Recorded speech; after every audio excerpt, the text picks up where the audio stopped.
Hey. Hi.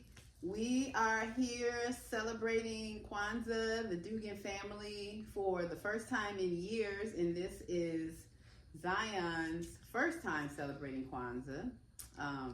But Kwanzaa is an important holiday for us and our family because it's a holiday that I remember celebrating as a young girl. And yeah, Zion, what's going on here? You ready? So, we're not going to go into all the principles of Kwanzaa because there's plenty of things that, you can search up what Kwanzaa is. But I wanted us to come on here and just kind of talk about how we're going to celebrate Kwanzaa and why it's important to celebrate Kwanzaa, I feel, during this time especially. So, I'll let my mom start with. Oh, okay. So Zion wants to light the first candle. Okay, so the first candle, before we light it, the first principle in Kwanzaa is 7 days. There's 7 principles. That's why we have 7 candles here. The first principle is umoja. Umoja means unity. So this is the first candle that we light, is the black one in the middle. Okay, so you can go ahead and light it. Wait, give me a minute. You were just practicing a little while ago. You might have the lock on. Let's see. Is it? Is that the lock? Is that the lock on? Wait, bruh. No, don't play with it. Give it here.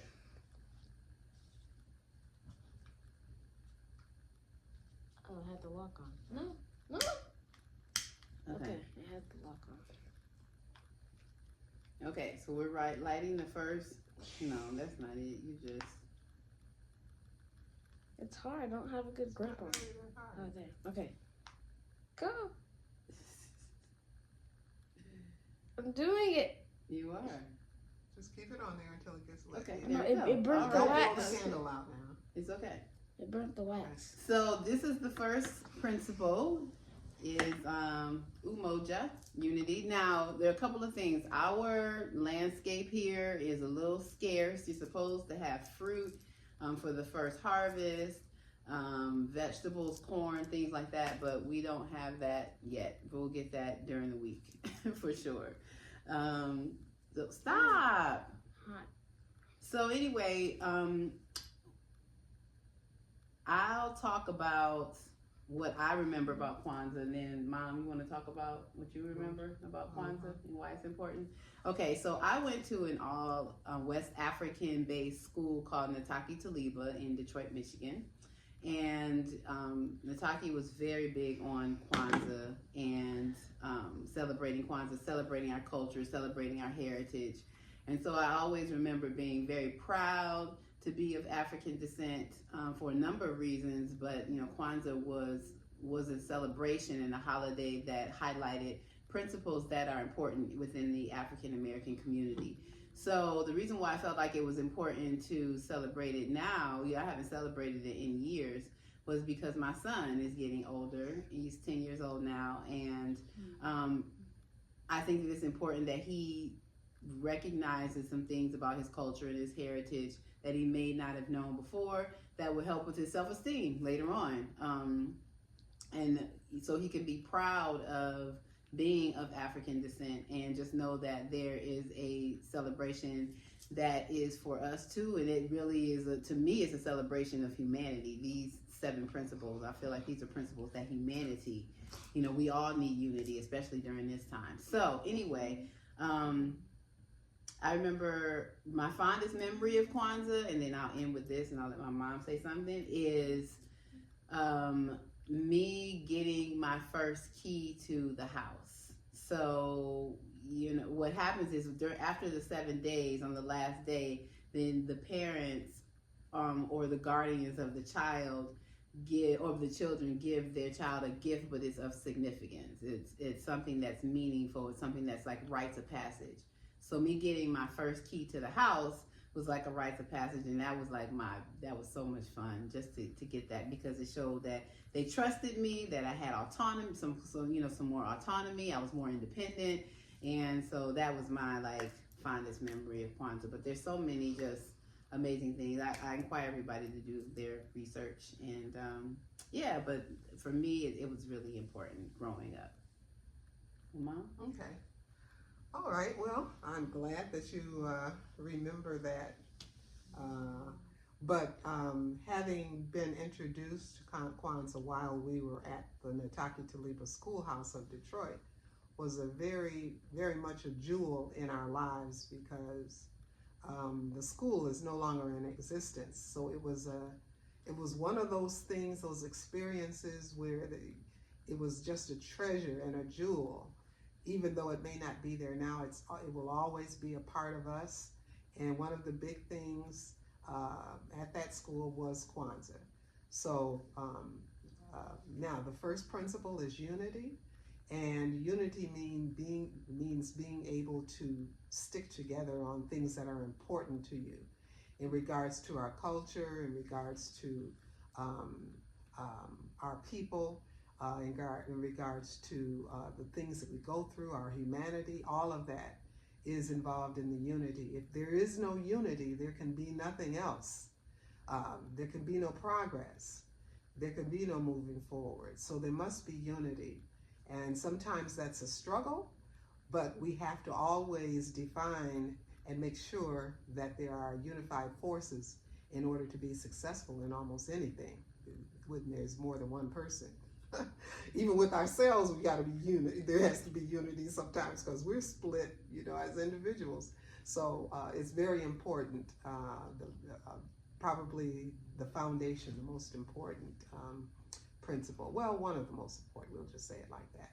Mm-hmm. So today is unity, and how can we practice unity today and make ourselves more conscious of unity? Can you think of some things that we might be able to do? Yes. What do you think? Well, Zion, what do you think we can do? How do you think we can, as a family first, because family's first, and then community. Community is a part of family. And then, how do you think we can do more unity as a family? Think of something. What could we do? Start arguing? Or something positive that we can do. You said together. stop arguing. Who argues? Yeah. Oh, you talking about as a community? Oh, like as the world, or just a us? family? As a family, we don't argue that not much. like that. Like, well, yeah, we do, but it's not. I don't know. Well, just think about it. Okay. Okay. So, Mom, what about you? What? What do you think? I think that things like this are good to do. Yeah, too. this is a unifying force right here. Just celebrating Kwanzaa is a first sign of unity. Coming together on some basic principles and focus, that is unity, Right. So the celebration itself is a sign of unity. So I'll go with that. Yes. And unity in the community is really important. So, especially now, because, I don't want to bring the presidential election in this, but I'm just going to say that now is the time for us to really unify our communities and strengthen our communities. Zion? Okay. So, anyway, this is the first day. This is the first principle. And, yeah. Zion, that's just not smart. I got it. Especially, okay. But you don't have to go this way. I didn't. This is Family Live Real. Yeah, he has to go to the bathroom. So, anyway. Oh, please don't. He disappeared. I mean, this on the video. He said that, so he's out of Lord here. have mercy. Anyway, so yeah, I think that celebrating Kwanzaa is important. I know it's important. I wonder if there are any Kwanzaa celebrations in the community. Yeah, there are. There are some. Yeah, the West Las Vegas Library does one off every year. Okay, so In Las Vegas. Yeah. So if you are interested in celebrating Kwanzaa this year, I'm sure they have some activities going on for Kwanzaa. So you may contact the West Las Vegas Library in the district, and I'm sure there's some things going on. Yeah. Okay. Okay, so that's it for today. That's it. Umoja, unity. Umoja. Habari gani. Habari gani. Which means, what's the news? I believe that's what it means. What's the news? And Umoja is the news for today. So if someone says Habari gani, you say the principle for that day, which is unity today. Yeah, and we're going to do this every day. See you tomorrow. Bye. Wait. Bye.